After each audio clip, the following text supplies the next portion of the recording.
Hello, ladies and gentlemen. Welcome back to Inside Movies Galore. I am your host for this evening, and I took a small break, and I'm back to talk about Jurassic World Fallen Kingdom from 2018. And this one's a little bit more fresher in my mind than Jurassic World was. So that's where I am coming from. I might not have remembered as much as I did of Jurassic World than I did this one. So here we have an interesting mix of characters. Now, we have returning uh, to the storyline of Jurassic World. We have Christopher Pratt and Bryce Dallas Howard returning as Owen Grady and Claire Dearing. Now, evidently, the two have not seen each other for some time. Um, for whatever reason, we are given that they either one or the other just kind of let each other go. In any case, now there is one new piece of news that I don't think we were told in the original Jurassic Park world. As far as we knew, Hammond was the sole owner of InGen. Well, apparently, uh, Hammond was not the only partner in the Jurassic Park franchise. He ended up having a business partner by the name of Benjamin Lockwood, who is played by James Cromwell, who looks quite old. I mean, I remember him in First Contact, Star Trek Contact, and that wasn't too long ago. So, but any case, the beginning of the film, oh, there is a volcano that is about to erupt and apparently is going to kill off all the dinosaurs. And we have the character of Jeff Goldblum in court, just trying to convince the judges that let this natural thing happen, because we weren't supposed to recreate the dinosaurs to begin with. So maybe this is just God telling us to start over, reboot. In any case, so there is a character that is really slick in here, and he speaks for Benjamin Lockwood and his estate. I'm assuming that he's like some kind of lawyer, or maybe he's just a young prodigy that is supposed to represent the estate. Maybe he's just like a relative of some sort. But in any case, he is played by Rafe Spall, who plays the character of Eli Mills. Now he states that he is sending a bunch of people, and Claire is going to go over there to rescue quite a few of the dinosaurs, but specifically, they're going to have to rescue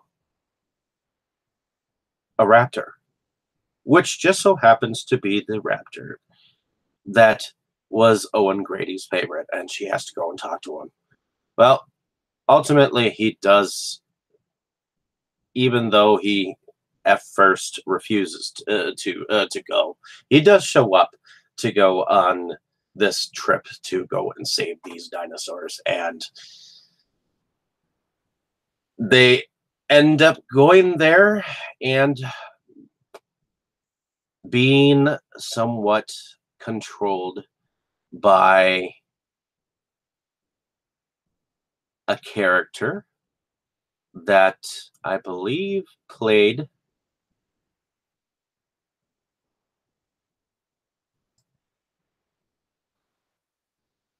as Buffalo Bill in Silence of the Lambs. And it was definitely different seeing him as a army sergeant of some sort in charge. It was definitely a different actor to have here. So there were some odd characters involved. I mean, ultimately, when Claire and Owen Grady were left for dead on the island, and the blue raptor was taken back by the team that was supposed to bring them back. Ultimately, the Dominic Rex from the Jurassic world has been redesigned and needs the genes of this raptor.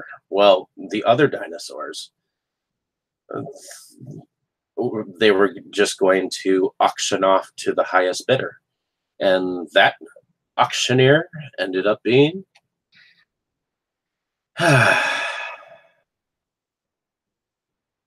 none other than Toby Jones, who played Mr. Eversole. Now, there is another character involved here, which it just so happens to be a clone of Benjamin Lockwood's daughter. Now, this daughter was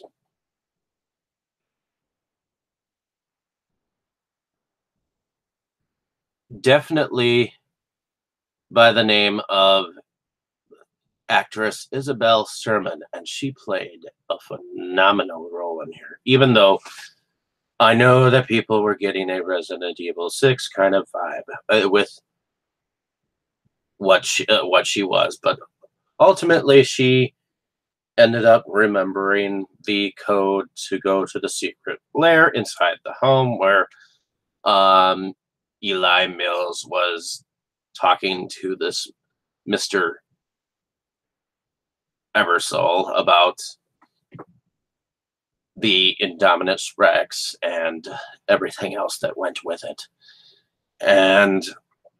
But she also watched some older video stuff of when Owen Grady was taking care of the Velociraptor, which he eventually called Blue. Also, Dr. Wu, played by B.D. Wong, has returned in this, and somehow he gets involved with the auction, and he thought that they were not gonna go anywhere, and well, Owen Grady and Claire Deering were not just gonna allow the dinosaurs to be, just auctioned off. And now there was a very interesting scene where the Velociraptor had actually entered the bedroom, and that was my favorite scene. But there were some similarities to the original story, like there was a moment where Claire was tapping something on the floor. I think it was a pipe of some sort to get the attention of the Velociraptor. That kind of reminded me of when the young girl in the original one was tapping the spoon on the floor, and there was a part where they were just hiding behind a piece of wall. Well, that kind of reminded me when the kids were hiding behind one of the metal counters in the same scene that I was talking about.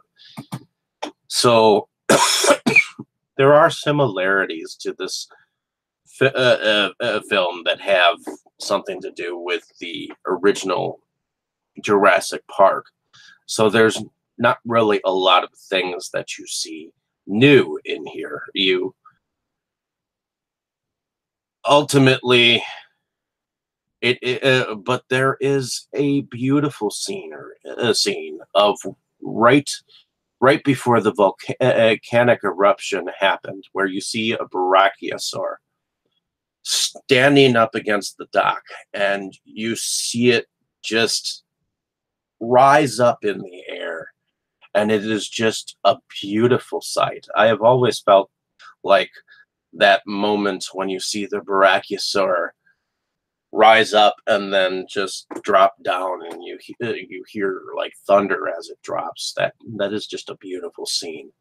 Even though I know it's CGI'd and everything, that is just amazing.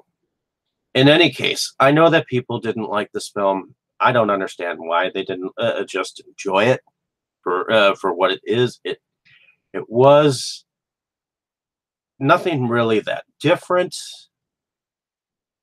Although I thought the comedy between Claire Dearing and Owen Grady was definitely original, so I thought that they kind of ad-libbed things a bit, but the characters are kind of growing on me, and I would like to see what happens in the third film, which I believe is going to be filmed by Colin, the director of Jurassic World from 2015. But this was a different. This was a different look at the things, I think. I mean, especially coming from being director of several weird films like The Orphanage, which is a horror film, and A Monster Calls, which was the film that this director was coming down from, and that was a fairly weird and fairly entertaining film as well. So I was intrigued, so I went and saw this film in the theater. So in any case, hopefully you enjoyed my review. Maybe you found something that you liked or didn't like, and hopefully you can like and subscribe to my film channel, and I will continue with my next review in several moments. In any case, hopefully you have a good afternoon, evening, or whatever, and enjoy watching movies.